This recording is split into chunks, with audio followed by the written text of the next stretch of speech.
जय श्री माताजी. श्री मातांना भक्तिपूर्वक नमस्कार करून आपले दोन्ही हात श्री मातांच्याकडे करायचे. थोडंसं ताठ बसायचं आहे आपण. पाठीचा कणा असा ताठ असावा. आपले दोन्ही हात श्री मातांच्याकडे ते शेवटपर्यंत असेच ठेवायचे आहेत आपल्याला. आणि बघतोय आपण श्री मातांना सहजमध्ये. ही पोझिशन आपली योगातली म्हणजे बसायची पद्धत. आपले जे दोन्ही कोपरे आहेत ते बरोबर दोन्ही नाभ्यांच्या तिथं आले पाहिजेत. दोन्ही हाताचे जे कोपरे आहेत ते दोन्ही जे नाभी आहेत ते नाभीला थोडंसं चिकटले पाहिजेत. अशा पद्धतीनं हात ठेवायचे आहेत आपल्याला. ही बसायची पद्धत आहे. आणि जे हात आहेत आपले दोन्ही हाताची बोटं श्री मातांच्याकडे. आपण थोडंसं ताठ बसतोय आणि श्री मातांना पाहतोय. म्हणजे त्याला आसनस्थ झालो म्हणायचं आपण. म्हणजे योग्य आसनात सहज आसनामध्ये आपण बसलोय. हे झालं शरीर स्थिर करायचं. आपलं शरीर स्थिर ठेवायचं. आता योग्य आसनामध्ये आपण बसलोय, सहज आसन. त्यानंतर विचार कमी करायचे आहेत आपल्याला. शरीर स्थिर झालं की विचाराकडे वळायचं. आपण श्री मातांना पाहतोय. पाहत असताना देखील आपल्या डोक्यामध्ये विचार येऊ शकतात. दिवसभरामध्ये होऊन गेलेल्या घटना आठवतात. काहीतरी भविष्यामधलं काहीतरी डोक्यात चिंता असते. ह्या सर्व गोष्टी ध्यानाच्या वेळेला आठवू शकतात आपल्याला आणि आठवतातच. त्यासाठी काय करायचं तर आपलं चित्त डायव्हर्ट करायचं आहे चैतन्याकडं. म्हणजे काय तर आपले जे दोन्ही हात आहेत त्याकडं आपलं लक्ष केंद्रित करायचं. म्हणजे श्री मातांच्याकडून जे चैतन्य येत आहे ते आपण शोषून घेण्याचं काम करायचं. म्हणजे दोन्ही हाताच्या बोटामधून आपण व्हायब्रेशन्स खेचून घ्यायचे आहेत आपल्याला श्री मातांच्याकडून. म्हणजे हे करत असताना आपल्या डोक्यातले विचार कमी होत जातील आपले. कारण लक्ष आपलं व्हायब्रेशन्सकडे गेलं. त्यामुळे विचार देखील आपोआप कमी व्हायला सुरुवात होतात. तरी पण जास्त विचार येत असतील, समजा एवढं करून देखील चित्त विचलित होत असेल, तर काय करायचं लक्ष श्वासावरती केंद्रित करायचं. म्हणजे प्राणायाम. दीर्घ श्वसन करायचं. म्हणजे श्वास शिस्तीत आत घ्यायचा, शिस्तीत बाहेर सोडायचा. शिस्तीत करायचं. म्हणजे श्वास घेताना श्वासाबरोबर आत जायचं आपण खोल. त्यानंतर परत श्वास सोडताना खोल श्वास सोडायचा. त्यावेळेला लक्ष श्वासावरती केंद्रित करायचं. म्हणजे विचाराचा आणि श्वासाचा जवळचा संबंध असतो. त्यामुळे काय होतात विचार कमी व्हायला मदत होतात. म्हणजे आपण जास्तीत जास्त निर्विचार राहू शकू यासाठी आहे ते. कारण ध्यानामध्ये निर्विचारिता प्रस्थापित करावी लागते आपल्याला. ध्यान लागतं आपलं. काही वेळेला कुंडलिनी वर येते, सहस्त्रारमध्ये जाणीव असते, हातामध्ये जाणीव असते, परंतु विचार हटत नाहीत डोक्यातले. अशी तक्रार आहे. काही जणांना असं वाटतं की नाही विचार येतातच. त्यावेळेला काय करायचं श्वासावरती लक्ष केंद्रित करायचं थोडंसं. दीर्घ श्वसन. म्हणजे काय होतात विचार हळूहळू कमी होत जातात. म्हणजे दोन विचारामधलं अंतर वाढत जायचं. ते केलं पाहिजे आपल्याला. म्हणजे आता आपण श्री मातांच्या समोर बसलोय तर बसलोय. लक्ष श्वासावरती आहे. श्री मातांना पाहतोय. व्हायब्रेशन्सवरती पण लक्ष आहे. म्हणजे वर्तमान काळामध्ये आपण आहे. बघा म्हणजे कसं चित्त स्थिर करायचं आहे. लक्ष आपलं श्री मातांच्याकडे असेल तर आम्ही वर्तमानमध्ये आहे. परंतु बसलोय आपण श्री मातांच्या समोर आणि लक्ष दुसरीकडेच आहे, भूतकाळाकडे आहे, भविष्यकाळाकडे आहे, तर त्याचा आपल्याला काही उपयोग नाही आहे. तन मनानं आणि चित्तानं आपण श्री मातांच्या जवळ पाहिजे. बघा नुसतं शरीरानं पण जवळ असून उपयोग नाही. कलेक्टिव्हिटी म्हणजे काय आपण शरीराने एकत्र येतो ती कलेक्टिव्हिटी नव्हे. व्हायब्रेशनने आपण एकत्र येणं म्हणजे ती कलेक्टिव्हिटी आहे. कारण आता आपण स्पिरिच्युअल लेवलला गेलोय, आत्मिक स्थितीला गेलोय. तर आम्ही आत्म्याच्या लेवलनं जोडलं गेलं पाहिजे. आत्म्याच्या स्थितीमध्ये जोडलं गेलं पाहिजे. ती खरी कनेक्टिव्हिटी आहे. नाहीतर शरीराने एकत्र येतो आणि लक्ष दुसरीकडेच असेल आपलं, तर ती कनेक्टिव्हिटी म्हणता येत नाही. त्या शरीराचा म्हणजे त्याचा काहीच उपयोग नाही. ज्या गोष्टी नष्ट होणार आहेत, ते एकत्र येऊन काही फायदा नाही. परंतु या शरीराबरोबर आपलं मन देखील आणि आपलं चित्त देखील बरोबर असेल, तर त्या शरीराचा आपल्याला उपयोग आहे. ती खरी कनेक्टिव्हिटी आहे. असं म्हणायला काही हरकत नाही. म्हणजे आता आपण मातांच्या समोर बसलोय, तर बसलोय, वर्तमानमध्ये आहे. स्थिर बसलोय. मातांच्याकडे पाहतोय. लक्ष श्वासावरती पण आहे, हाताच्या बोटावरती पण आहे. म्हणजे आत्ता जे चाललेलं आहे, तिकडं आपलं परिपूर्ण लक्ष देणं म्हणजे वर्तमान काळामध्ये आलो. आणि वर्तमान काळामध्ये आल्याबरोबर काय होतं? आपण निर्विचार होतो. विचार फक्त भूतकाळाचे आणि भविष्याचे येऊ शकतात. वर्तमान काळामध्ये विचार येत नाहीत. वर्तमान काळ म्हणजे कर्म. आपण आपलं कर्म करत राहतो. तो वर्तमान काळ. आणि होऊन गेलेल्या कर्माचा विचार करणं म्हणजे भूतकाळात गेलो. जे होऊन गेलेलं आहे ते काय आपल्या हातात नाही आहे. किंवा भविष्यकाळ जे आता आम्ही हे कर्म करणार, ते करणार असं जे आपण डोक्यामध्ये घेतो, ते पण आपल्या हातामध्ये काही नाही आहे. हातामध्ये आहे तो फक्त वर्तमान काळ आणि वर्तमान काळ जर व्यवस्थित असेल आपला, तर भविष्य देखील आपलं उज्ज्वल असू शकतं, होऊ शकतं. म्हणून वर्तमान काळ आपण हातचा घालवायचा नाही. सहजयोग आपल्याला काय शिकवतो? वर्तमान काळामध्ये कसं राहायचं हे शिकवतो. मग आपण काय करतो, की आपली चक्र स्वच्छ करतो आणि मध्य नाडीत यायचा प्रयत्न करतो. म्हणजे मध्य नाडीत आलो, की आपल्याला असं वाटतं, की वर्तमान काळामध्ये आलो. बरोबर आहे. मध्य नाडीमध्ये आलो, की वर्तमान काळामध्ये आलो हे खरं आहे. परंतु काय होतं, 2 पावलं चालली, की भूतकाळ आठवायला लागतो. परत 2 पावलं चालली, की भविष्यकाळ आठवायला लागतो. मग आम्ही वर्तमान काळामध्ये कधी आहे? किती सेकंद राहतो वर्तमान काळामध्ये? महत्वाचं आहे. आपलं आत्मपरीक्षण करून बघितलं पाहिजे आहे, की आम्ही वर्तमान काळमध्ये किती वेळ जगतो? हे महत्वाचं आहे ना. आम्ही सहयोग करतो खरं आहे. लक्ष शस्त्रामध्ये आहे, सगळं आहे.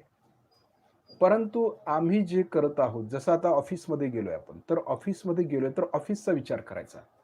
तिथलं जे काय कार्य आहे, कर्म आहे ते करायचं. पण तिथं बसून घरातला विचार नाही करायचा किंवा भूतकाळात होऊन गेलेल्या घटनेचा नाही करायचा. जिथं जे कर्म आपल्याला सांगितलेलं आहे, जिथं आपण ऑफिसमध्ये गेलोय ना, तिथलं कर्म करायचं. समजा घरी आहे, घरी बसलोय तर ऑफिसमधला विचार नाही करायचा किंवा पुढचा मागचा विचार करायचा नाही. घरामध्ये असून तर घराचा विचार करायचा. म्हणजे आम्ही वर्तमान काळमध्ये आहोत. ही गोष्ट आपण लक्षात घेतली पाहिजे. आपल्याला असं वाटतं, की मध्यात आलो आपण म्हणजे की वर्तमान काळामध्ये आलो किंवा इथं बसलो तरी आपण आता वर्तमान काळ चालूच आहे आपला. तसं नाहीये. आपल्या वैचारिक जी पातळी आहे आपली, त्याच्यावरती आपण भूतकाळामध्ये आहोत, की भविष्यकाळामध्ये आहोत, की वर्तमान काळामध्ये आहोत, हे समजतं. म्हणजे जोपर्यंत आम्ही वर्तमानमध्ये राहत नाही, तोपर्यंत आमची प्रगती होत नाही. बघा, आपल्याला आजार देखील भूतकाळामध्ये जास्त विचार करणाऱ्यांना पण होतो आणि भविष्याचा विचार करणाऱ्यांना देखील आजाराला तोंड द्यावं लागतं. कारण तराजू आहे, तर तराजूचं संतुलन नसेल, इकडे वजन जास्त टाकलं तर तिकडची बाजू वर येणार आहे. डावीकडे वजन टाकलं तर उजवी बाजू वर येणार आहे. म्हणजे संतुलन नाहीये. आम्ही संतुलनात कधी राहू? ज्यावेळेला आम्ही वर्तमान काळामध्ये राहायला शिकू किंवा जगायला शिकू, त्याच वेळेला आम्ही वर्तमान काळामध्ये किंवा सहजयोग जगलो असं म्हणायला काही हरकत नाही. यासाठी आम्ही ही तपश्चर्या करणं गरजेचं आहे. सकाळी उठल्यापासून फक्त आम्ही वर्तमान काळामध्ये आहोत का एवढंच पाहायचं आहे. म्हणजे आत्ता जे आम्ही करतोय, कसं करायचं आहे? तर आत्ता जे आम्ही करतोय ते करतोय. त्या ठिकाणी दुसरा विचार नाहीये. जसं आता आम्ही श्रीमातांच्या समोर बसलोय, ध्यान करतोय, तर ध्यानच करतोय. श्रीमातांच्या समोरच बसलेलो आहोत. तन मनानं आम्ही श्रीमातांच्या जवळच आहोत. चित्तानं. म्हणजे इथं बसलोय, दुसरा विचार करतोय वगैरे गोष्टी जर आपल्याला होत असतील, तर आम्ही असंतुलित आहोत असं म्हणायला काही हरकत नाही. म्हणजे संतुलन विचाराचं देखील असलं पाहिजे. वर्तमान काळामध्ये जोपर्यंत राहत नाही, तोपर्यंत आम्ही कर्म देखील म्हणजे अकर्मात देखील उतरत नाही. आम्ही अकर्मात कधी उतरू? श्रीमाताई काय म्हणतायत, की अकर्मात आपण उतरलं पाहिजे. साधं एक वाक्य आहे. अकर्मात आम्ही उतरलं पाहिजे. कर्म नाही केलं पाहिजे. मग कर्म कधी करतो आम्ही किंवा अकर्मात कधी उतरतो? तर अकर्मात आम्ही वर्तमान काळामध्ये उतरतो. वर्तमान काळाचा ज्यावेळी आम्ही विचार करतो किंवा वर्तमान काळामध्ये विचार करायचा नसतो. वर्तमान काळ हे फक्त जगायचं असतं आपण. म्हणजे आत्ता जे करत आहोत किंवा आता पुढे जाणार आहे आपण समजा पुढे जातोय तर तिथला विचार त्यावेळेला करायचा. त्याच्यानंतर त्याच्या पुढे गेल्यानंतर तो विचार करायचा. आता रस्त्यानं चाललोय आपण. समजा कुठं ऑफिसला चाललोय. रस्त्यानं जात असताना देखील आपण रस्त्याने जातोय, विचार करायचा नाही पुढचा, की आता ऑफिसमध्ये जाणार, मग उशीर होणार, मग घड्याळ टायमिंग अमकं-तमकं. हे ज्यावेळेला चालू होईल, त्यावेळेला आम्ही राइट साइडला जास्त जाऊ. बघा किती सूक्ष्म विषय आहे तो. म्हणजे थोडा देखील विचार आमच्या मनामध्ये जर आला, तर आम्ही राईटला तर जाऊ किंवा भूतकाळाचा विचार झाला असेल किंवा आता होऊन गेलं नाही, डब्यामध्ये हे झालं नाही आज, व्यवस्थित डबा दिला गेला नाही, त्यांनी असं करायला नको पाहिजे, अमकं-तमकं. हे जे भूतकाळातले विचार येणार आहेत, ते देखील आम्ही भूतकाळाकडे जास्त विचार जाऊ. म्हणजे चालतोय आम्ही वर्तमानमध्ये आणि विचार मात्र भूतकाळाचे किंवा भविष्याचे असतील, तर आमची प्रगती कधीच होणार नाही. म्हणून जे करतोय आपण, जे साक्षीभाव त्याला म्हटलेला आहे. श्रीकृष्णाने काय सांगितले, की साक्षीभावानं पाहायचं सगळे. म्हणजे आपण आता बसलोय तर साक्षी भावना फक्त पाहायचं आहे श्रीमाताईंना. जे कर्म आपण आत्ता करतोय, जगतोय, ते सगळ्यात महत्वाचं कर्म आहे. त्यावेळेला आपण वर्तमान काळमध्येच असतो. कुठलाही विचार येत नाही. आता झोपायच्या वेळेस झोपतोच फक्त विचारच नाहीये. झोपतोय, संपला विषय. देवपूजा करतोय तर देवपूजा करतोय, विचार नाहीये. म्हणजे हे जे थिंकिंग आहे आपलं, जे विचार आहेत ना, वैचारिक पातळी, ही सगळ्यात महत्वाची आहे सहजयोगाच्या दृष्टीनं. म्हणजे आम्ही वर्तमान काळामध्ये जर राहू, तर आम्ही संतुलित राहू आणि आम्ही निरोगी राहू. जर कोणाला आजार होत असतील, तर त्यांनी वर्तमान काळामध्ये राहायला शिकलं पाहिजे. मग आपल्याला कुठलाही आजार होणार नाही. सहजयोग याची गॅरंटी देतो. परंतु वर्तमान काळामध्ये जगलं पाहिजे. आम्ही भूतकाळाचा विचार करायचा नाही किंवा भविष्याचा देखील अति विचार करायचा नाही. अतिला जायचं नाही कुठल्या. अति तिथं माती म्हटलेलं आहे. पूर्वीच्या लोकांनी म्हणून ठेवलेलं आहे ना, अति तिथं माती. तशातला हा प्रकार आहे. म्हणजे संतुलन हे आम्ही रोजच्या जीवनामध्ये मिळवणं आवश्यक आहे. आम्ही म्हणतो की सहजयोग करतो, सहजयोग करतो. परंतु आमच्यामध्ये जर संतुलन येत नसेल, तर त्याचा काही उपयोग नाही आहे. मग आम्ही कसला सहजयोग करतोय?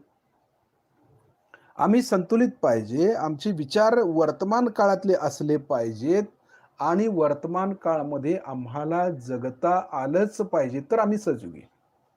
कारण आम्ही मग निरोगी राहणार आहे. मग आम्ही दुसऱ्याला सहजयोग सांगणार आहे. कारण आपलं व्यक्तिमत्व हे संतुलितच असायला पाहिजे. ही तारेवरची कसरत आहे. मग हे करत असताना एखाद वेळेस असा एक झटका बसतो. काही वेळेला असं होतं, की भावनिक प्रश्न निर्माण होतात. होऊ शकतात. काही वेळेला असं वाटतं, की बौद्धिक समस्या निर्माण होऊ शकते. कोणीतरी आपल्याला काहीतरी लगेच राग येतो आपल्याला किंवा लगेच भावनिक प्रधान होतो आणि लेफ्टला जातो आपण. काही वेळेला राईटला जातो, राग येतो आम्हाला, क्रोध येतो, आम्ही राईटला जातो. म्हणजे संतुलन करता काही वेळेला आम्ही लेफ्टला अतिला जातो किंवा राईटला अतिला जातो. म्हणजे इकडं देखील आपलं लक्ष असणं आवश्यक आहे, की मला राग येतो का? बघा, श्री मातांनी काय सांगितले, की आपलं आत्मपरीक्षण सतत करायचं आहे. नुसतं ध्यानाच्या वेळेलाच करायचं नाही आहे. आम्हाला 24 तास आमचं आत्मपरीक्षण करणं गरजेचं आहे. आम्ही 24 तास सहयोगी म्हणून जगायचं आहे. 24 तास आम्ही वर्तमान काळामध्ये राहायचं आहे. 24 तास निर्विचारितेमध्ये राहण्याचा प्रयत्न करायचा आहे. यासाठी आम्ही स्वतःकडे लक्ष देणं गरजेचं आहे. आम्हाला राग येतो का? आम्ही भूतकाळात जातो का जास्त? आम्ही भविष्यामध्ये जातो का? हे सतत बघत राहणं साक्षी भावानं स्वतःकडे पाहणं आणि स्वतःचे जर दोष दिसले आपल्याला, तर ते आम्हाला कमी करता आले पाहिजेत किंवा ते दोष आम्हाला स्वतःला घालवता आले पाहिजेत. हे महत्वाचं आहे ना. जर आमचे दोष आम्हाला दिसत नसतील, दुसऱ्याचेच दोष दिसत असतील, तर आमच्यामध्ये काहीतरी दोष आहे. असं म्हणायला काही हरकत नाही. म्हणजे सहजयोग कसा आहे बघा. आम्ही म्हणतो 1 तासभर ध्यान केलं, विषय संपला आमचा. आम्ही सहजयोगी झालो. तसं नाही आहे ह्याच्यामध्ये. आम्ही 1 तास ध्यान करतो म्हणजे फक्त बॅटरी चार्ज करून घेतो आमची. पुढच्या 24 तासामध्ये ती बॅटरी चार्जिंगच झालेली असली पाहिजे.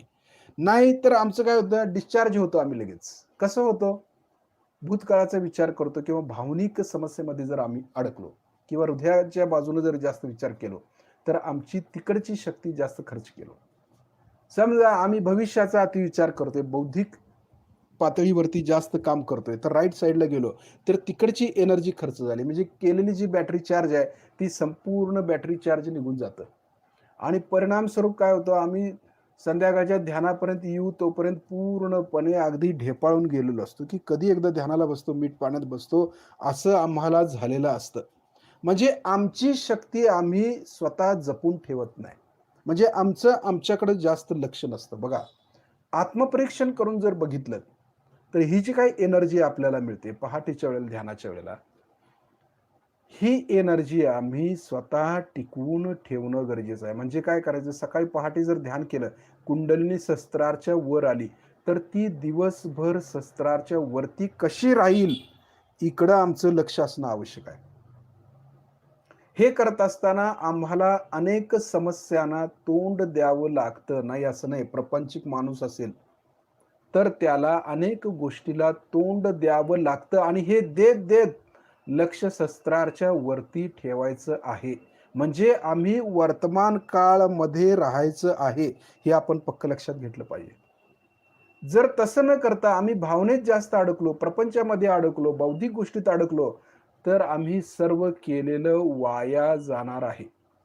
हे कधीही वर येणार नाही आपण. शस्त्राच्या वर कधीही राहू शकणार नाही. कारण जे मिळवलेलं आहे, ते आम्ही क्षणात प्रपंचामध्ये किंवा आपल्या विचारामुळे आपण घालवून टाकतो ते. आपली एनर्जी आम्ही खर्च करतो. मध्यात राहू शकत नाही. परिणामस्वरूप आम्हाला आजार होतात.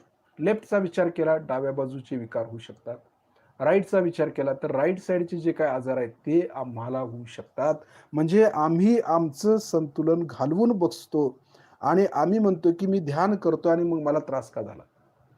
केवळ 10 मिनिटाच्या ध्यानाने आपल्याला आपला त्रास जाणार नाही.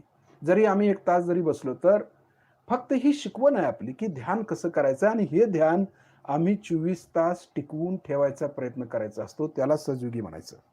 नाहीतर 1 तास सकाळी करतो, 1 तास संध्याकाळी करतो आणि मधली जी 23 तास आहेत किंवा 22 तास आहेत, ते आपण काय करतो? याचंही आत्मपरीक्षण करून बघायला पाहिजे ना. म्हणजे आम्ही 24 तास जर सहजयोगी असू, तरच आपलं कल्याण होणार आहे, तरच आपलं आरोग्य चांगलं राहणार आहे आणि तरच आपण अगदी सूक्ष्म गोष्टीकडे वळणार आहोत, आत्म्याकडे अधिक वळणार आहोत. हे आपण पक्क लक्षात घेतलं पाहिजे. म्हणून वर्तमान काळमध्ये जगायचा प्रयत्न केला पाहिजे 24 तास. तरच ह्या गोष्टी आपल्याला शक्य होणार आहेत आणि तरच आमची प्रगती होणार आहे आणि तरच आम्ही विष्णू तत्वामध्ये आणि नारायणाच्या तत्वामध्ये कायमस्वरूपी राहणार आहे आणि ते शिवतत्व कायमस्वरूपी प्राप्त करून घेणार आहे. हे आपण सतत लक्षात ठेवूनच कार्य केलं पाहिजे. स्वतःचं आत्मपरीक्षण 24 तास करायचं असतं. फक्त ध्यानाच्या वेळेला करून चालत नाही. मग ध्यानाच्या वेळेला ध्यान लागतं. मग 24 तास जर आम्ही सकाळपासून जर अलर्ट असू, ध्यानामध्ये असू, तर सहजमध्ये संध्याकाळचं ध्यान आपलं लागू शकतं. फार प्रयास करावे लागत नाहीत. कुठलीही ट्रीटमेंट आपल्याला जास्त घ्यावी लागत नाही. 1 मिनिट पाणी सोडलं तर. कारण आम्ही कायम वर्तमान काळामध्ये राहतो, कायम शस्त्रामध्ये राहतो. त्या व्यक्तीला कुठल्याही प्रकारचा प्रॉब्लेम येणार नाही. तो कायम निरोगी राहणार आहे. आणि जरी काय झालं, तरी ते त्याच्या हातामध्ये सगळ्या गोष्टी राहणार आहेत. म्हणून खरं सहयोगी होण्यासाठी आम्हाला 24 तास वर्तमानमध्ये राहायला शिकलं पाहिजे. म्हणजे सहयोग असा आहे आणि हे जर आपल्याला समजलं, तर आपल्या असं लक्षात येईल, की सहजयोग म्हणजे 24 तासाची गुंतवणूक आहे. 1 तासाची गुंतवणूक नाही, हे आपल्याला लक्षात घेतलं पाहिजे. आता श्रीमातांच्याकडे पाहत-पाहत आपले डोळे आपण बंद करायचे. बघा, लक्ष व्हायब्रेशन्सवरती ठेवायचे. शक्यतो हलायचं नाही. जर पाय अवघडला तर थोडंसं तिथल्यापुरतं हलवायचं. अगदी मुंग्या येतायत, जड होतायत तर हलवायचा थोडा पाय.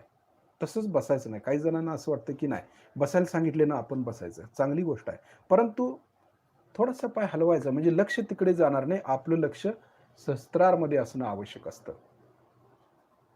हे प्रॅक्टिसनं आपल्याला जमू शकेल. हळू ते जमेल. लक्ष व्हायब्रेशन्सवरती आहे. श्री मातांच्याकडून जे चैतन्य येतंय ते आम्ही हाताच्या बोटातून ज्या नसा आहेत, त्या नसामधून आतमध्ये खेचून घेतोय. खेचलेल्या जे चैतन्य आहे ते मनगटापासून कोपऱ्यापर्यंत खेचून घेतोय. एकसारखं बघा. लक्ष व्हायब्रेशन्सवरती आहे आता. आता इकडं-तिकडं पाहायचं नाही. लक्ष व्हायब्रेशन्सवर ठेवायचं.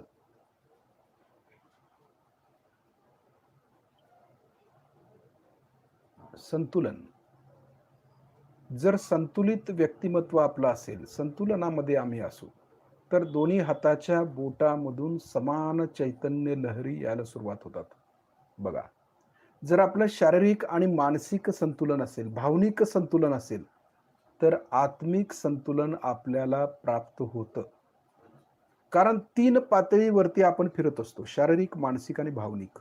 या 3 पातळ्याचं संतुलन झालं, की आम्ही आत्मिक संतुलन प्राप्त करून घेतो. मग आत्मिक संतुलन कसं बघायचं? व्हायब्रेशनने. कारण आत्म्याच्या जवळ आलो. आत्म्याचं संतुलन झालं, की दोन्ही हाताच्या बोटामधून चैतन्य वाहायला सुरुवात होते. जर शारीरिक आणि मानसिक संतुलन ठीक नसेल, तर व्हायब्रेशन्स आपल्याला उजव्या हाताला कमी येतील. समजा भावनिक संतुलन नसेल, तर डाव्या हाताला व्हायब्रेशन्स कमी येतील किंवा डाव्या हाताच्या बोटांची चक्कर लागतील आपल्याला. म्हणजे हा अभ्यास आहे सहजयोगाचा, हे आपण शिकून घेतलं पाहिजे. शारीरिक, मानसिक हे राइट साइडला आहे. उजव्या हाताच्या बोटावरती समजतं आणि भावनिक ज्या समस्या आहेत, ते आपल्या डाव्या हाताच्या बोटावरती समजून येतं आणि ह्या तिन्ही पातळीवरचं संतुलन झालं, की मग आत्मिक जे संतुलन आहे, ते आम्ही प्राप्त करायचं आहे. म्हणजे व्हायब्रेशन्स. म्हणजे सहजयोग असा आहे, किती पायरी-पायरीनं आपल्याला जावं लागतं. हे महत्वाचं आहे. आपण फटकन वर जातो, बसतो आणि सहजमध्ये कुंडलिनी सहस्त्रारच्या वर नेतो. श्री मातांच्या कृपेत जाती ती. आणि हे जात असताना आमच्या हे लक्षात येत नाही, की आम्ही आमचं संतुलन करायचं विसरलो. आणि हे संतुलन आतून करायचं आहे. बाह्यातून काही करून उपयोग नाही आहे. शारीरिक पातळीवरती नुसता करून उपयोग नाही. कर्मकांड करून उपयोग नाही आहे. तर आतून हे होणं आवश्यक आहे आणि आतून झालं तर ते खरं संतुलन झालं. म्हणून हे नुसता ध्यानाच्या वेळेला करायचं नाही, तर आम्ही दिवसा देखील दिवसभरामध्ये हे संतुलन आपलं टिकवून ठेवणं गरजेचं असतं. म्हणून केवळ आम्ही सहजयोगी म्हणून लेबल लावून उपयोग नाही आहे. मी सहजयोगी आणि आजारी पडतो किंवा आणखी कुठलीही गोष्ट आमच्या बाबतीत घडते. याचं कारण असं आहे, की आम्ही परिपूर्ण सहयोग करत नाही. आम्ही 1 तास सहयोग करतो आणि जगाला सांगतो मी सहजयोगी आहे. ते काय दिसूनच येत नाही आपल्या चेहऱ्यावरनं, आपल्या वागण्यातनं, आपल्या बोलण्यातनं. कारण आम्ही सहजयोग जगत नाही. आपल्या रक्तामध्ये सहजयोग भिनला पाहिजे. आणि रक्तामध्ये भिनण्यासाठी 24 तास आम्ही सहस्त्रारच्या वरती राहिलं पाहिजे. हे सगळ्यात महत्वाचं आहे. तरच आम्ही स्वतःला सहजयोगी समजून घेऊ. कायम संतुलनामध्ये राहिलं पाहिजे. कायम हातातून व्हायब्रेशन्स पाहिजे. कायम टाळूतून व्हायब्रेशन्स वाहिल्या पाहिजेत. तर आम्ही सहजयोगी. आता आपला डावा हात बरोबर कुंडलिनीच्या समोर घ्यायचा आणि उजव्या हातानं कुंडलिनी वरती चढवायची. शिस्तीत. बघा आपल्या हाताबरोबर कुंडलिनी वर येते. लक्ष कुंडलिनी वरती आहे. शिस्तीत तिला वरती घ्यायची आपल्याला. आणि एक गाठ मारायची. सहस्त्रारमधून बाहेर काढून एक गाठ मारायची. बघा येते वर. दुसऱ्या वेळेला परत हळू कुंडलिनी चढवायची. समजते. लक्ष कुंडलिनीवरती. पाठीच्या मणक्यातून वळवळ जाणवते, हालचाल जाणवते. तशीच ती वर घ्यायची.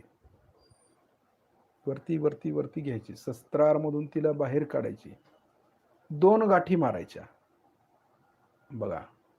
तिसऱ्या वेळेला परत वरती चढवायची. शिस्तीत वर. आपल्या हाताबरोबर ती वर येते आणि आलीच पाहिजे. कारण व्हायब्रेशन्स आहेत. 3 गाठी मारते वर काढून. शिस्तीत. 3 गाठी मारल्या, वर फिक्स झाली, जाणवायला सुरुवात होते वर. जर जाणीव होत नसेल, तर अजूनही व्हायब्रेशन्स आपल्या हातामध्ये नाहीत असं म्हणायला काही हरकत नाही. त्या दृष्टीने आपण प्रयत्न केले पाहिजेत व्हायब्रेशन्स घेण्याचा. कवच. डावीकडून डोक्यावरून उजवीकडे हात. बघा, उजवीकडून डोक्यावरून डावीकडे हात. कवच तयार झालं. लक्ष कवचाकडे ठेवायचं. हात बरोबर 7 वेळा बंधन घेईल. लक्ष मात्र आपलं हाताकडे न देता कवचाकडे द्यायचं. व्हायब्रेशननं जे कवच तयार होते आपल्या भोवतानी, त्या कवचाकडे लक्ष केंद्रित करायचं आहे आपलं. बघा, महत्वाचं काय? लक्ष कुठं ठेवायचं हे समजणं आवश्यक आहे. सहजयोगामध्ये हे फार महत्वाचं आहे, की चित्त कुठं ठेवायचं? शारीरिक हालचालीवरती ठेवायचं? का व्हायब्रेशन्सवरती ठेवायचं? का जे वलय तयार होते, जी गोष्ट तयार होत असते पुढे तिकडं लक्ष ठेवायचं? हे महत्वाचं आहे. हे कळणं आवश्यक आहे आपल्याला. त्यातूनच आपण काय होतं, आपलं अधःपतन होऊ शकतं. नको तिथं लक्ष गेलं की. आता दोन्ही हात श्रीमाता यांच्याकडे. आता बघा बेटर त्यापेक्षा लक्ष व्हायब्रेशन्सकडे. हाताच्या बोटातून व्हायब्रेशन्स वाहायला सुरुवात होतात आणि जे कवच आपण घेतलं ते बसले की नाही तेही पाहू. म्हणजे थोडं कवचाकडे पण लक्ष द्यायचं. म्हणजे ज्या कृती आपण करतो, त्या कृती केल्यानंतर त्याचा आपल्याला फायदा झालाय की नाही हे बघणं गरजेचं आहे. किंवा ते बंधन घेतलंय, तर ते बंधन आपल्याला बसलंय की नाही ते बघणं गरजेचं आहे. हीच स्थिती आपण दुसऱ्याच्या बाबतीत करू शकतो. स्वतःला जर बंधन बसलं, तर आपण दुसऱ्याला बंधनामध्ये घालू शकतो किंवा बंधन टाकू शकतो किंवा त्या व्यक्तीचे आजार बरे करू शकतो. म्हणून काही जण आजारी असताना आपण बंधन घालतो भक्तिपूर्वक. आपली भक्ती आहे ती. परंतु बंधन घालत असताना तेही कळायला पाहिजे, की बंधन बसलंय की नाही बसलंय, हे समजणं आवश्यक आहे आपल्याला.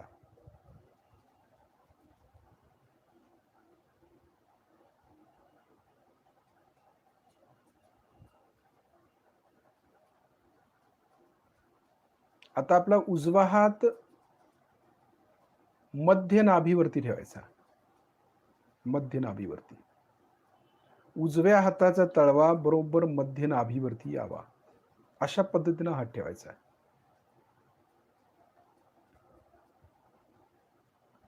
आता डाव्या हातातून चैतन्य आपण खेचून घ्यायचं आहे. उजव्या हाताच्या तळव्यातून ते चैतन्य आपण नाभी चक्राला द्यायचे आहेत.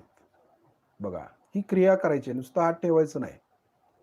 आपण काय करतो? कर्मकांड करतो. नुसता हात ठेवतो. ठेवायला सांगितले ना, चला ठेवूया. पण क्रिया काय करायची आहे? हे महत्वाचं आहे ना.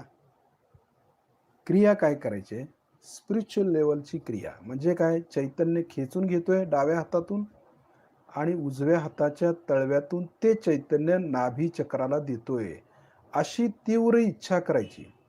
इच्छाशक्ती म्हणजे कुंडलिनी. तीव्र इच्छा. कुंडलिनीची इच्छा असते.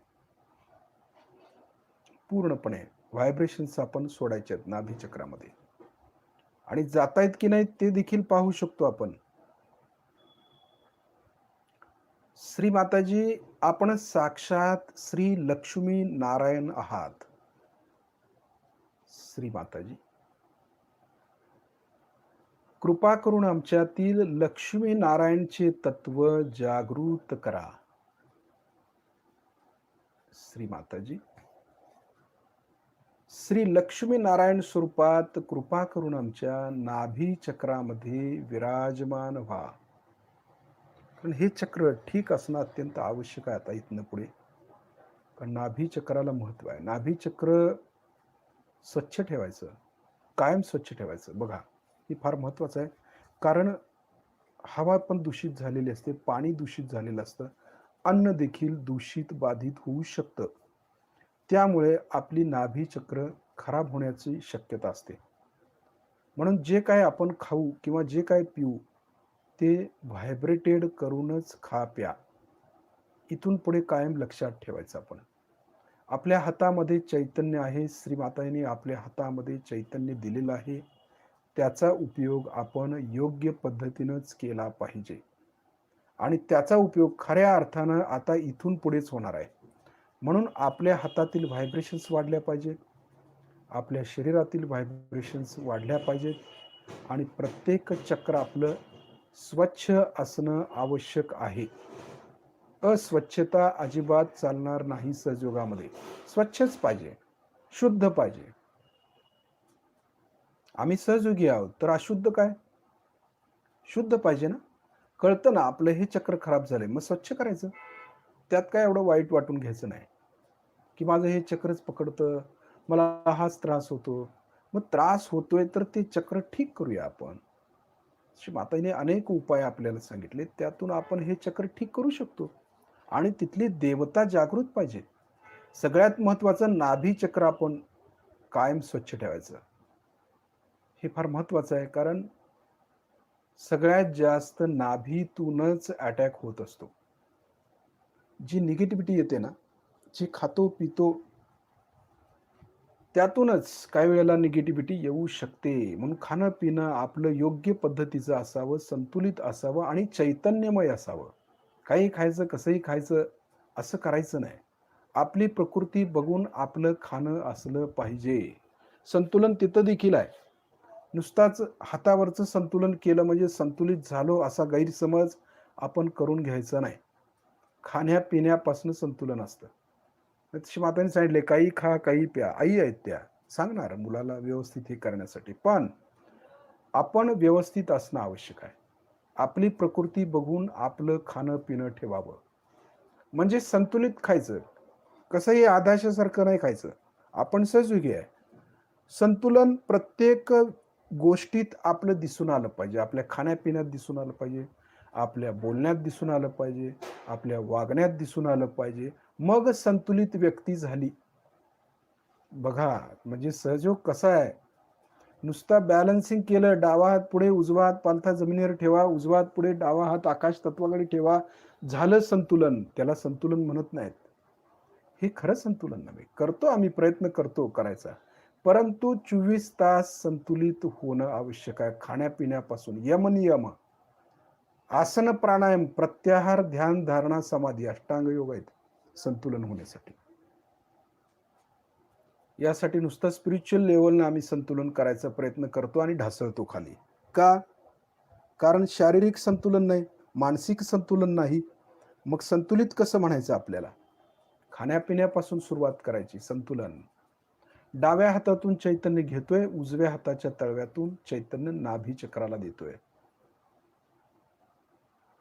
आता उजवा हात पुढे करायचा आहे, डावा हाताचा तळवा मध्य नाभीवर ठेवायचा.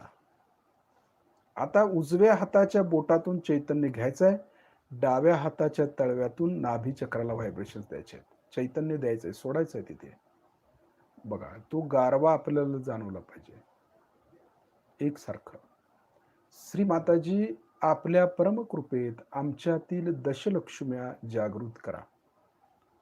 आमच्यातील 10 धर्म जागृत करा.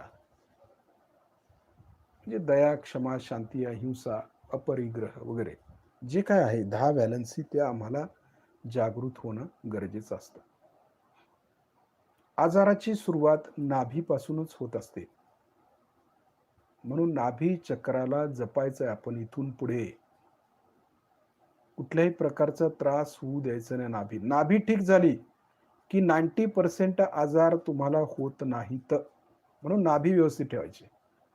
आपण रजोगुणी आहोत, तमोगुणी आहोत का सत्वगुणी आहोत, याचं आत्मपरीक्षण करून बघायचं. रजोगुणी असेल पित्त प्रकृती, तमोगुणी असू कफ प्रकृती आणि वायू वात मध्ये आहे सत्वगुणी. ही दोन्ही बिघडलं, रजोगुण आणि तमोगुण जर बिघडले, वात आणि कफ बिघडले, तर वायू तत्व बिघडतो, वात बिघडतो आपला. म्हणून सुरुवातीला आपलं पित्त होऊ द्यायचं नाही आपल्याला. पित्त झाले की कफ होणार, कफ झाले की ते सगळं हलणार, मग सगळं असंतुलित होतं. मग म्हणून जे खातो पितो ना आपण, ते अगदी संतुलनामध्ये खायचं प्यायचं. आपण कुठल्या बाजूचे आहोत हे आपल्याला कळतं, सहजयोगी आहे आपण, तर त्या पद्धतीचं खानपिन आपलं ठेवायचं. आणि आपण संतुलित राहायचं. इथंही संतुलन आहे.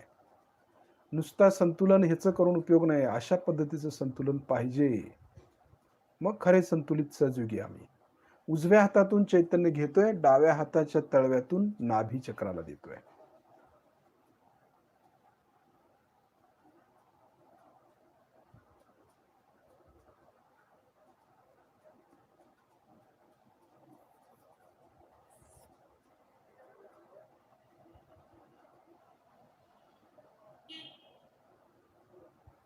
आता दोन्ही हात श्रीमातांच्याकडे. लक्ष नाभीवरती थोडं द्यायचं. जिथं आपण हात ठेवला तर तिथे. बघा, ही एकाग्रता महत्वाची आहे. विचलित व्हायचं नाही. पूर्ण लक्ष नाभीमध्ये. जसं पाण्यात दगड टाकल्यावर जसे तरंग येतात ना, तसं नाभी चक्रावरती तशा व्हायब्रेशन्स आपल्याला जाणवल्या पाहिजेत. कारण जलतत्व आहे ते. म्हणजे नाभीतून पसरल्या पाहिजेत व्हायब्रेशन्स भवसागरापर्यंत.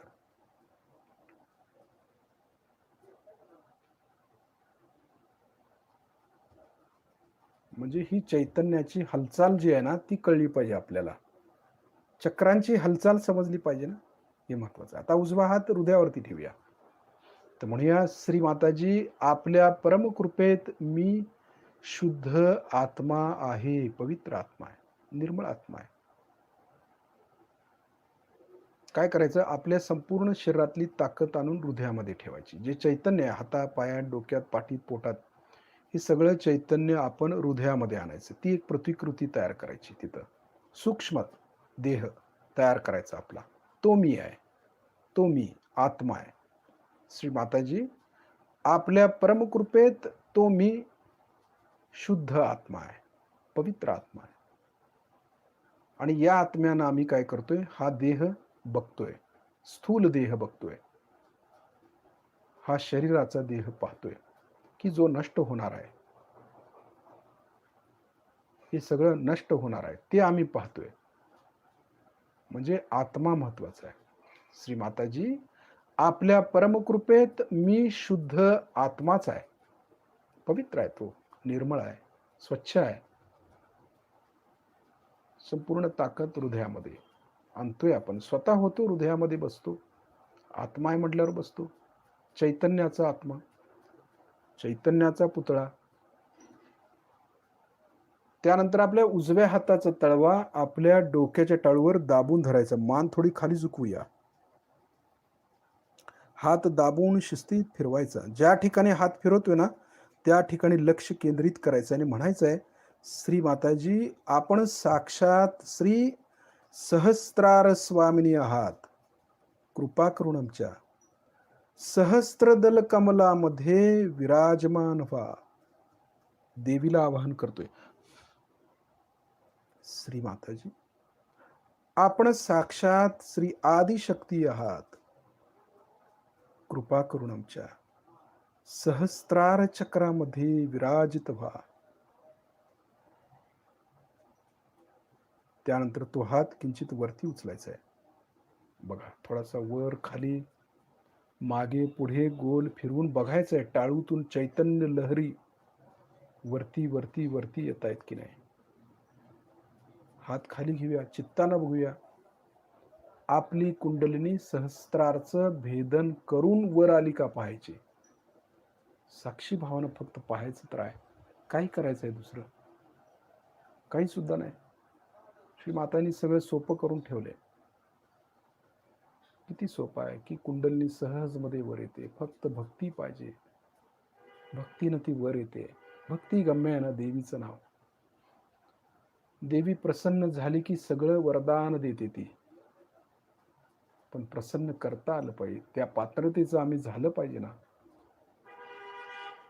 लक्ष शस्त्राच्या वरती ठेवूया. सहज मध्ये ती वर आलेली आहे. काही प्रयास करायला लागला नाही. बघा,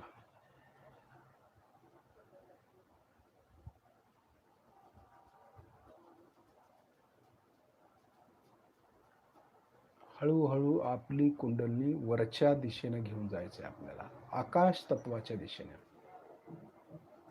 आकाश तत्व फार महत्वाचं तत्व आहे ते. ही जी पंचमहाभूत तत्व आहेत, त्यामधलं सगळ्यात महत्वाचं तत्व आकाश तत्व.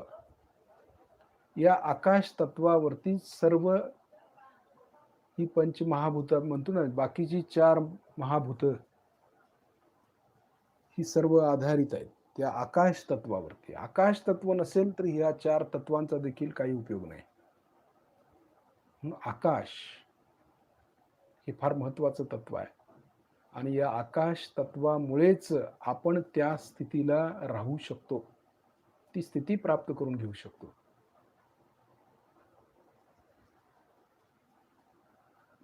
कारण आकाश तत्वातूनच भ्रमण करता येतं आपल्याला. वायू तत्वाचं किंवा कंपन ज्याला म्हणतो ना, कंपन, ध्वनी किंवा जे एनर्जी सोडली जाते, ती वायू तत्वातून, आकाश तत्वातून सोडली जाते ना. आपण देखील व्हायब्रेशन्स ज्यावेळेला पाहतो ना, त्यावेळी आकाश तत्वातूनच घेतो ना. आकाश तत्वातून व्हायब्रेशन्स दुसऱ्याला देतो आणि दुसऱ्याच्या व्हायब्रेशन्स आकाश तत्वातूनच खेचून घेतोय आपण. आकाश नसेल तर आपण काही करू शकत नाही. ते तत्व फार महत्वाचं आहे. म्हणजे ते विष्णूचं तत्व आहे. विराट, विष्णू. हे आपण समजून घेतलं पाहिजे. म्हणून नाभी महत्वाची आहे. धारणा तिथं होते. तिथंच जल आहे ना, तिथंच अग्नी आहे. सर्व तत्व तिथंच आहेत, ते आकाशामध्येच आहेत. इथर आहे ना, इथर पण तिथंच आहे. इथर म्हणजे चैतन्याचे थर आहेत वर असे, त्याला इथर तत्व म्हणतात. आणि श्रीकृष्ण कुठून आलते? इथर तत्वातून, आकाश तत्वातनं. म्हणून ते निळे दाखवतात ना, आकाश निळं असतं, निरभ्र, विराट. आकाशाकडे बघितले कसं आहे, विराट आहे ना, ते मोठं आहे, भरपूर आहे, कुठं बघेल तिकडं आहेच आकाश. त्याला अंत आहे का? नाही. म्हणून ते अनंत आहे आणि विराट आहे संपूर्ण. म्हणून श्रीकृष्णाला विराट स्वरूप म्हणजे हे आकाश दाखवलं. हे आकाश आणि हे भरून चैतन्य आहे. चैतन्य सगळीकडे आहे ना, जिथपर्यंत आकाश आहे तिथपर्यंत व्हायब्रेशन्स आहेत. बघा, हे लक्षात घेण्यासारखी गोष्ट आहे.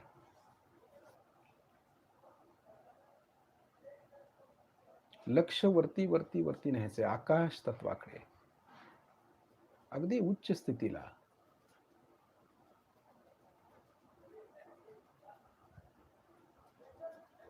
एकरूप होता आलं पाहिजे. वर वर वर अगदी कुंडलनी अशी एकदम खाडकन वर गेली पाहिजे. झेप घेतली पाहिजे तिनं की आकाश तत्वाकडे. हनुमान जसं उड्डाण करतात ना, हनुमानच आहेत ना. कुंडलिनी म्हणजे काय? वायू. गती देण्याचं काम हनुमानजी करतायत. स्वस्तिक आहे गणेश, परंतु स्वस्तिक फिरवायचं काम हनुमानजी करतायत. गती देण्याचं काम, गतिजन्य ज्याला म्हणतो ना आपण, ते हनुमानजी करतात. हनुमानना फार महत्व आहे. एखादं कार्य घटित होत नाही, अडकून बसले, हनुमानजींचा मंत्र म्हणायचा, चालू होतं, गती येते त्या कार्याला. किती महत्वाचं आहे. गतिजन्य स्थिती. रामकार्य किंवा रामाचं कार्य करताना हनुमानजी पाहिजेतच, गती आणली पाहिजे ना तिने. त्या कार्याला गती येण्यासाठी हनुमानजी पाहिजेत की. गतिजन्य आहेत हनुमानजी. आणि गणेश कशात स्थिर आहेत, ते एकाच जागी स्थिर आहेत ते.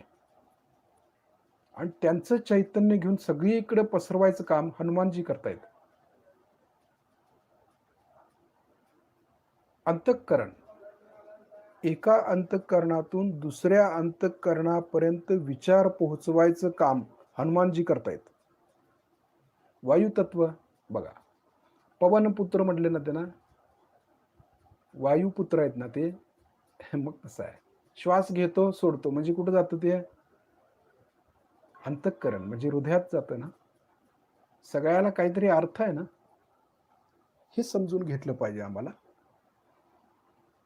म्हणून वायू तत्वावरती कंट्रोल हनुमानजींचा आहे, आकाश तत्वावरती पण त्यांचंच आहे. कारण संपूर्ण त्रिभुवनामध्ये कुठेही ते जाऊ शकतात, विचरण करू शकतात. कारण ते वायू तत्वामधले आहेत, चैतन्याच्या तत्वातले आहेत.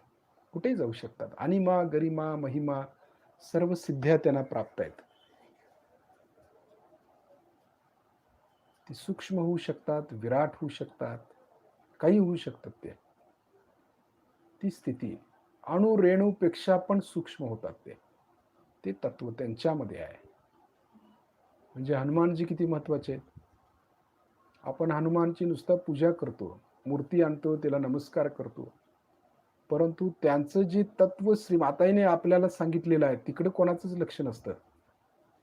ते कसं कार्य करतायत आणि त्याप्रमाणे त्या कार्याला ते लक्ष घेणं किंवा ते लक्षात घेणं आपण हे फार महत्वाचं आहे त्या दृष्टीनं.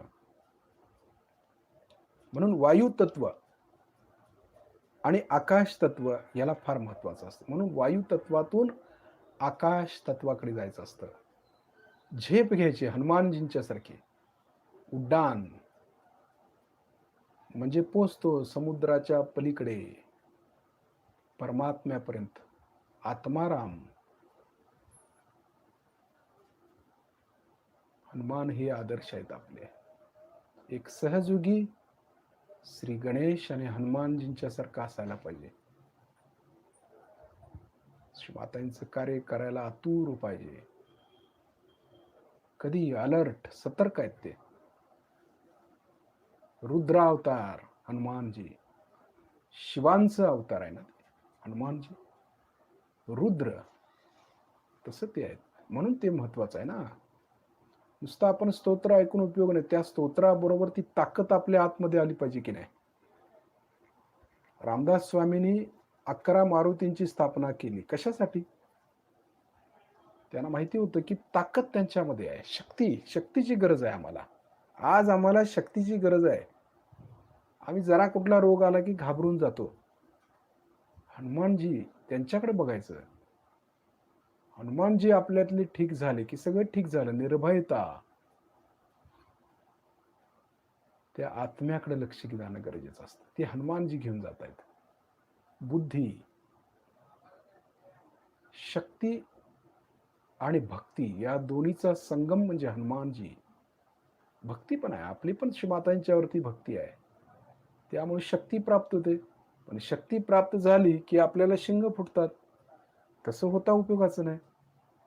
आम्ही भक्ती आणि शक्ती त्यानं अधिक नम्रता आली पाहिजे. तसं लीडर झाले की डोक्यामध्ये हवा फिरते आपल्या. आम्ही लीडर. तसं नाही. हनुमानजी कसे आहेत? एवढे मोठे लीडर आहेत. कुठलं त्यांना पद आहे का हनुमानजींना? रामाचं कार्य त्यांनी केलं. कुठलं पद मागितलं? सगळ्यांना एक एक पद दिलं त्यांनी. पण हनुमानजीने नाही मागितलं. महत्वाचं आहे ना. हनुमानजींचं कार्य किती महत्वाचं आहे. काही पद नसताना त्यांनी एवढं प्रचंड कार्य केलं. अजूनही करत आहेत. अजूनही चिरंजीव आहेत ते. आहेत अजून. आपल्या कार्याला पण मदत करतायत ते. हे लक्षात घेतलं पाहिजे ना आपण. ते हनुमानजी आहेत. त्यांच्या शिवाय त्या स्थितीला आपण जाऊ शकत नाही. ते पाहिजेतच की. म्हणून देवी देवतांची मदत घ्यायला शिकलं पाहिजे आपण. म्हणजे अहंकार येत नाही. फक्त प्रार्थना करतोय आपण श्री माताईंना की श्री माताजी कृपा करून आम्हाला हनुमानजींची मदत द्या, श्री गणेशांची मदत द्या. तत्पर आहेत ते कार्याला आईच्या. आणि आम्ही आज करू, उद्या करू, आळशीपणा करतो. तत्परता पाहिजे. म्हणजे ते वडील बंधू आहेत त्यांच्यासारखा आपण व्हायचा प्रयत्न केला पाहिजे. लक्ष आकाश तत्वामध्ये आहे.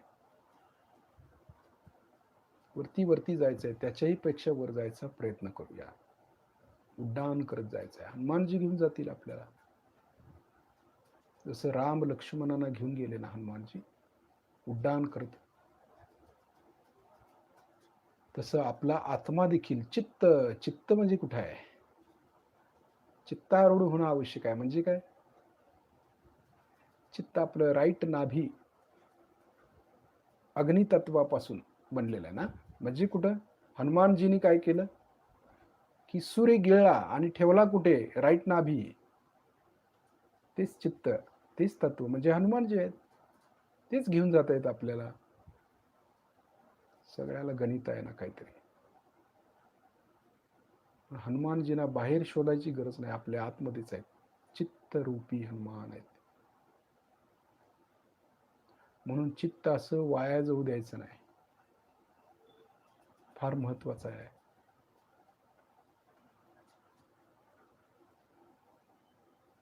अलर्ट पाहिजे, सतर्क पाहिजे, सतत त्या स्थितीत पाहिजे. लक्षवरती आहे. म्हणून कुठलेही स्तोत्र म्हणताना आपण त्या स्थितीला प्राप्त झालं पाहिजे, उगीच म्हणायचं म्हणून नाही, ती अवस्था मिळाली पाहिजे आम्हाला.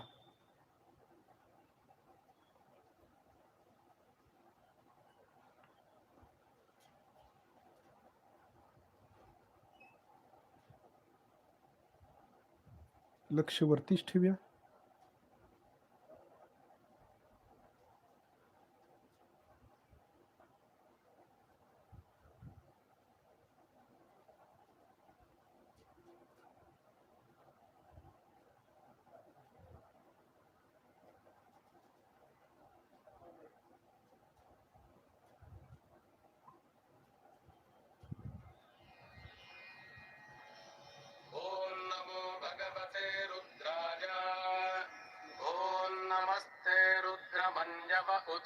इषवे नमः। नमस्ते अस्तु धन्वने बाहुभ्यामुतते नमः। यात इषुः शिवतमा शिवं बभूवते धनुः। शिवा शरव्या जातवतजानो रुद्रमृडजा। याते रुद्रशिवा तनूरघोरा पापकाशिनी। तयानस्तनुभाषन्तमजा गिरिशन्ताभिचाकशीः। यामिषुं गिरिशन्तहस्ते बिभर्ष्यस्तवे। शिवाङ्गिरित्रतां कुरु पाहि पुंसीः पुरुषं जगते। शिवेन वचसा त्वा गिरिशाच्छावदामसि। यथा नः सर्वमिज्जगदजक्ष्मगुं सुमना असत्। अध्यवोचदधिवक्ता प्रथमो दैव्योऽभिषक्। अहीगश्च सर्वान् जम्भयन् सर्वाश्च जातु धान्यः। असौ यस्ताम्रो अरुण उत बभ्रुः सुमङ्गलः। ये देवागुं रुद्रा अभितो दिक्षुश्रिताः सहस्रशो वैठागुं हेड ईमहे। असौ यो वसर्पति नीलग्रीवो विलोहितः। उतैनं गोपा अदृशन्नदृशन्नुदहार्यः। उतैनं विश्वा भूतानि सदृष्टो मृडजातिनः। नमो अस्तु नीलग्रीवाय सहस्राक्षाय मीढुषे। अथो ये अस्य सत्त्वानो हन्तेभ्यो करन् नमः। प्रमुञ्च धन्वनस्त्वमुभयोरार्तियोर्ज्याम्। याश्च ते हस्त इषवः पराता भगवो वप। अवतत्यधनुस्त्वगुं सहस्राक्षशते शुधे। निशीर्य शल्यानां मुखाशिवो नः सुमना भव। विज्यन् धनुः कपर्दिनो विशल्यो बाणवागुम् उत। अनेशन्नस्येषव आभुरस्य निषङ्गथिः। याते हेतिर्मीढुष्टमहस्ते बभूवते धनुः। तजास्मान् विश्वतस्त्वमयक्ष्मजा परिभुजा। नमस्ते अस्त्वायुधा जानातताय धिष्णवे। उभाभ्यामुदते नमो बाहुभ्यां तव धन्वने। परिते धन्वनो हेतिरस्मान् वृणक्तु विश्वतः।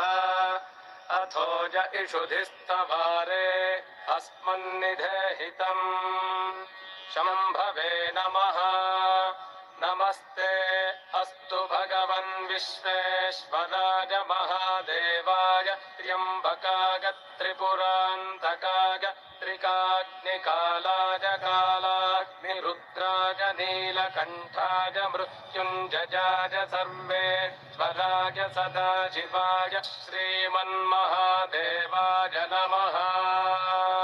नमो हिरण्यबाहवे सेनान्ये दिशां च पतये नमो नमो वृक्षेभ्यो हरिकेशेभ्यः पशूनां पतये नमो नमः सस्पिञ्जराय द्विषीमते पथीनां पतये नमो नमो बभ्रुषाय विव्याधिनेन्नानां पतये नमो नमो हरिकेशायोपवीतिने पुष्टानां पतये नमो नमो भवस्य हेत्यै जगतां पतये नमो नमो रुद्राय तथा विने क्षेत्राणां पतये नमो नमः सूदाय हन्त्याय वनानां पतये नमो नमो रोहिताय स्थपतये वृक्षाणां पतये नमो नमो मन्त्रिणे वाणिजाय कक्षाणां पतये नमो नमो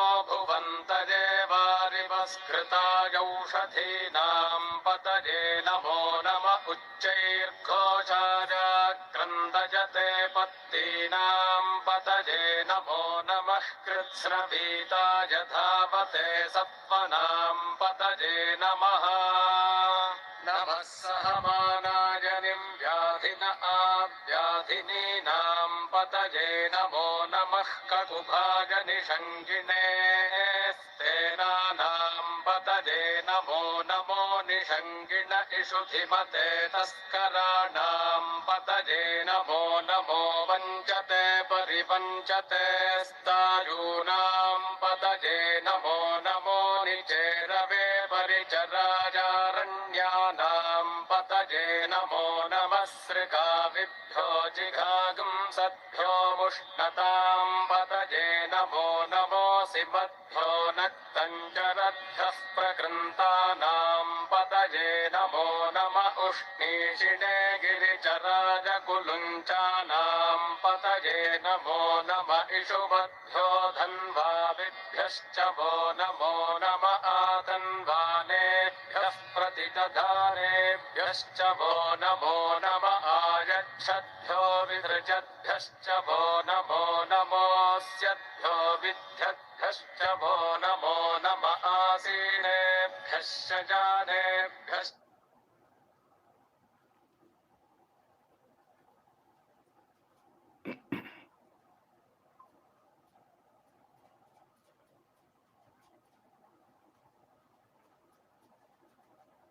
लक्ष वरतीच ठेवायचं आहे आपलं.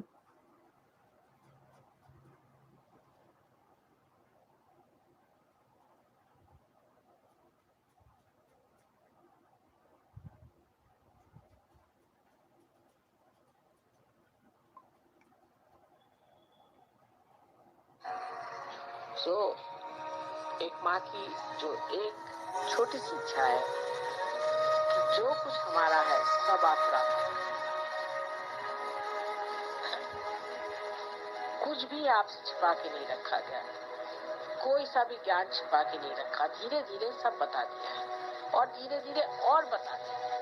लेकिन आज कम से कम इतना तो आपको तय करना चाहिए कि माँ हम रोज ध्यान करके अपनी प्रगति करें। रोज हम ध्यान करेंगे, इतना समय तो देना ही पड़ेगा। इतना अगर आप हमें आज वचन दे दें तो हम सोचे कि आपने हमें हजारों फूलों से भर दिया।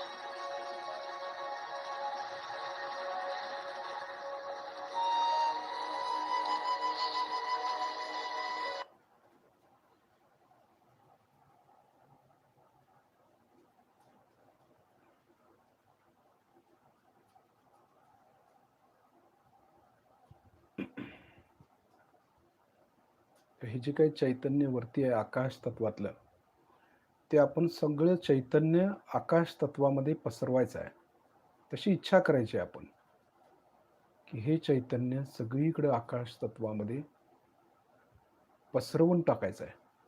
म्हणजे पॉझिटिव्हिटी पसरवायची आकाश तत्वामध्ये, विराटमध्ये, आणि निगेटिव्हिटी कमी व्हावी म्हणून आपण श्रीमाताईंना प्रार्थना करायची. पसरून टाकायचं चैतन्य. आकाश तत्वातूनच पसरू शकतं ते. जसं व्हायरल आकाश तत्वातनं येतं ना ते. जे काही व्हायरस येत आहेत ते कुठून येतात? आकाश तत्वातनंच. म्हणून आपण आकाश तत्वातनं ही पॉझिटिव्हिटी पसरवायची. चैतन्य विराटमधून सगळीकडे पसरून टाकायचं चैतन्य. म्हणजे पॉझिटिव्हिटी आणि निगेटिव्हिटी. यामध्ये पॉझिटिव्हिटी आपली ताकदवर असली पाहिजे, म्हणजे निगेटिव्हिटी मागे सरकते. तीव्र इच्छेनं आपण ती क्रिया करायची.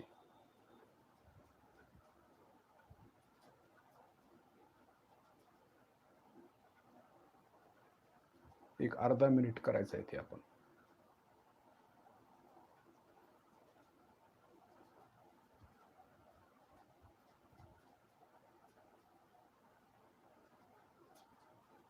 चहू दिशेनं पसरवायचं आहे ते.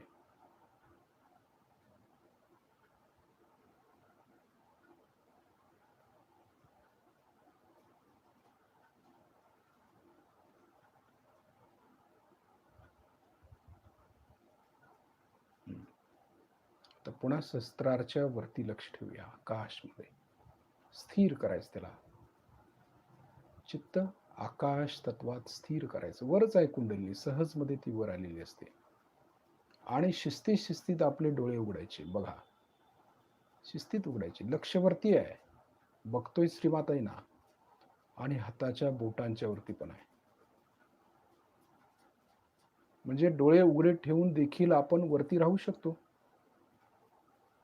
डोळे बंदच करून बसायला पाहिजे असं कुठं नाही. 24 तासामध्ये आपण वर राहायचं आहे. डोळे उघडे ठेवून वर राहू शकतो.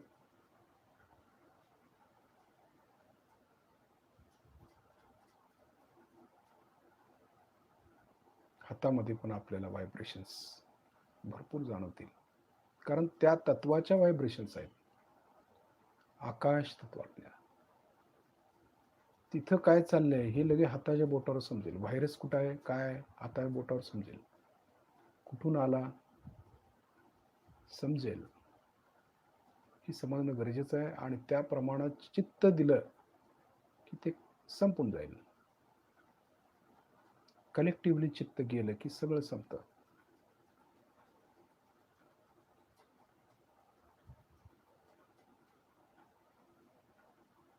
आता श्रीमातांना नमस्कार करूया, त्यांचे आभार मानूया. श्रीमाताजी, आपल्या चरणाशी कोटी कोटी प्रणाम, कोटी कोटी प्रणाम. तर शिस्तीत पुन्हा एकदा आपण बंधन घेऊया. डावा हात कुंडलिनी पुढे, उजव्या हातानं कुंडलिनी वरती उचलतोय. लक्ष कुंडलिनी वरती. शिस्तीत घ्यायची कुंडलिनी वर. एक गाठ मारायची. दुसऱ्या वेळेला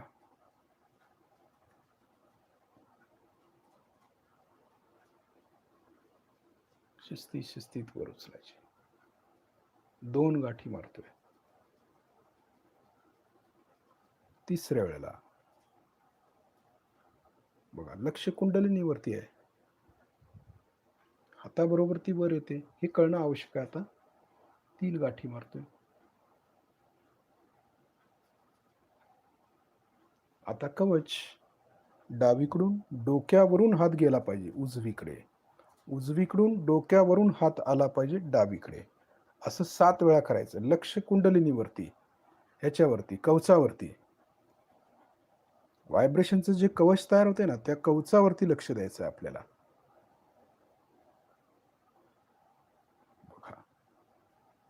बघा, भर जे आपण घेतोय ना ते चुकतो. व्हायब्रेशन्स कळल्या पाहिजेत की आपल्या बंधनामध्ये आहोत, आणि हे कवच आपल्या भोवतानी किती महत्वाचं आहे हे कळणं आवश्यक आहे. तर उद्या दिवसभर आपलं चित्त शस्त्राच्या वरती आणि आपल्या कवचावरती ठेवायचं. हे सगळ्यात महत्वाचं आहे. जय श्री माताजी.